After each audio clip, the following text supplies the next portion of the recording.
Wall Street Journal recently reported that more students are taking the option of the SAT and the ACT, hoping to stand out. And with the school year that's begun here in Memphis and the Mid-South, parents really aren't sure about what to do with their rising junior and senior. Should they take the test? Should they maybe not take the test? Let's get some insight in all this. We have David Blobaum now, who's joining us.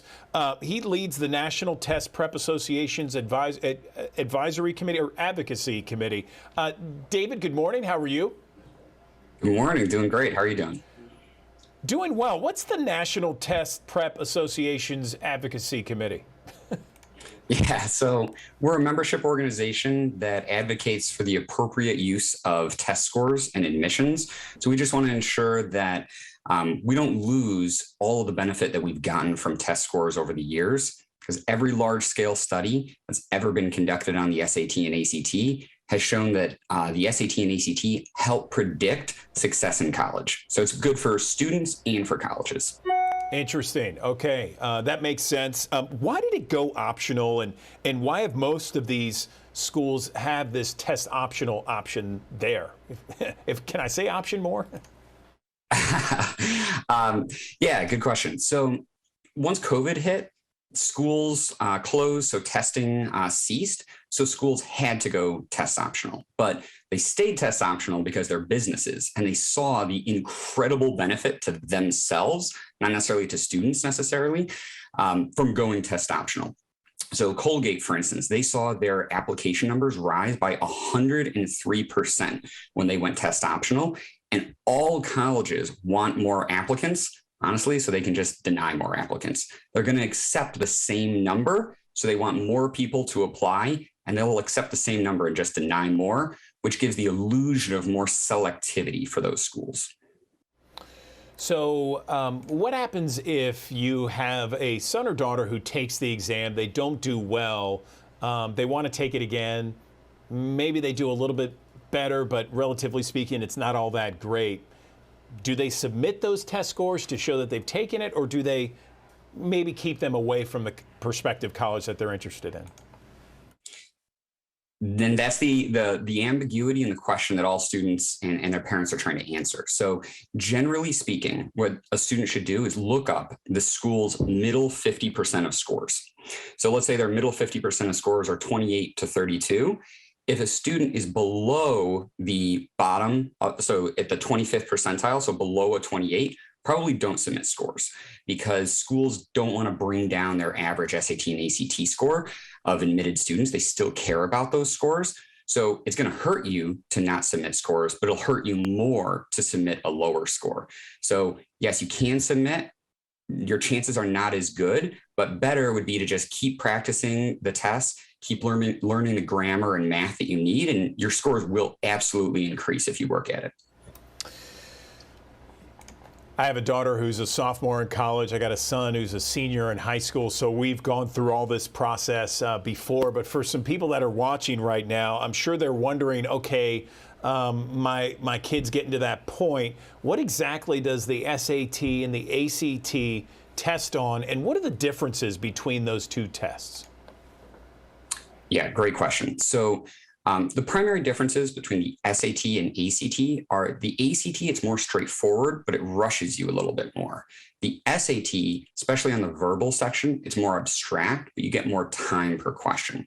So all students should take a past SAT and ACT just to see which test they do better on, and then they should prepare for the test that they do better on. The best way to do that is just keep taking official past SATs and ACTs. Look at every question that you get wrong and just make sure that you go and you learn that topic so you keep eliminating your weaknesses. So with practice and preparation, the SAT and ACT are like any other test. You can dramatically increase your performance on them with enough effort and work. Okay, I was about to ask, what's the easiest way to improve scores for that student out there that maybe isn't where they need to be, but knows that they have the aptitude for it, they just haven't gotten there yet? Yeah, so the SAT and ACT, They test you on fundamental grammar and rhetorical skills, like what's the best way to construct a paragraph to be most convincing, and fundamental math skills like averages and percentages that you need in not only high school and college, but also in life, and reading skills. So the more a student just practices the official tests, and then they can get a prep book, which will go through all the most important topics that are tested. The more they can practice with those, the better they'll do. And for students who are on fee waiver, it's about 20% of students are taking the SAT and ACT for free. They can get free prep through the SAT and ACT as well. So they can just go online through the SAT, they can go through Khan Academy. Through the ACT, it'll be through Kaplan. That's what the ACT uses for their test prep. They can get free prep through those. Let me give you a hypothetical situation. Let's say that a school has 100 applicants and 75 of that 100 have taken either the ACT or the SAT. 25 haven't taken or not submitted any scores with the SAT or ACT. Do you know how a school kind of divvies it up or weighs one applicant compared to the other based upon taking a standardized test versus not? So all things being equal, if one student has a good SAT, ACT score and one student doesn't submit a test score, they're going to take the student with a good SAT and ACT score. But how schools use the test scores varies dramatically by institution and by which student is applying.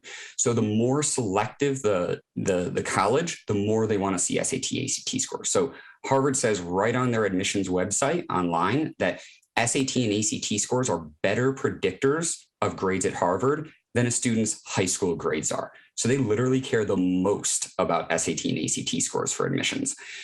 So the more selective the institution, the more the test scores matter. Less selective institutions, there's more of a likelihood that you can get in without a test score because they just admit more students. There's also institutional priorities. So if a student fits an institutional priority, they're more likely to be able to get in with test scores. So let's say you're applying to a cash-strapped university and your parents are full pay, right? They're going to pay the full sticker price of the tuition.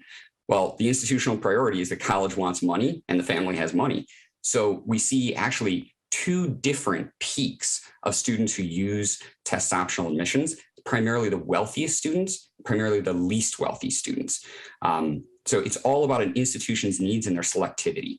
So it's a lot of ambiguity, but the general rule that all students can take away is the better your scores, the better your admission chances, and the better your scholarship chances.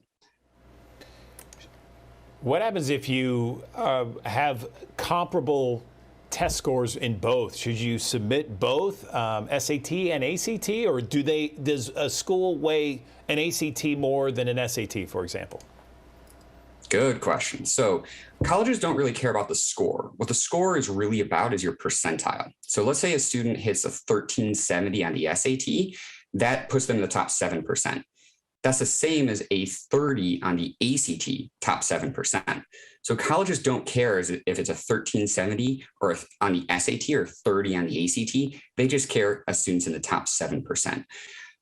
For students who are pretty close on both tests, I would take both tests. And if both tests are basically the same, absolutely send both.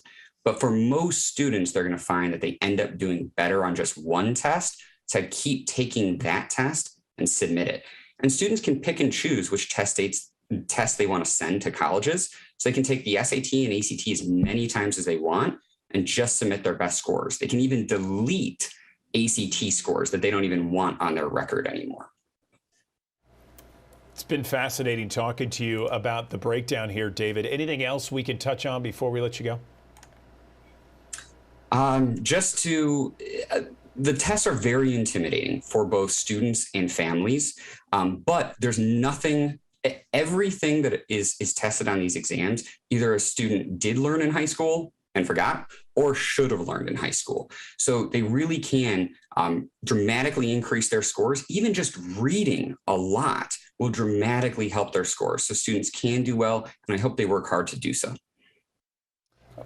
All right, David Blobaum leads the National Test Prep Association's Advocacy Committee.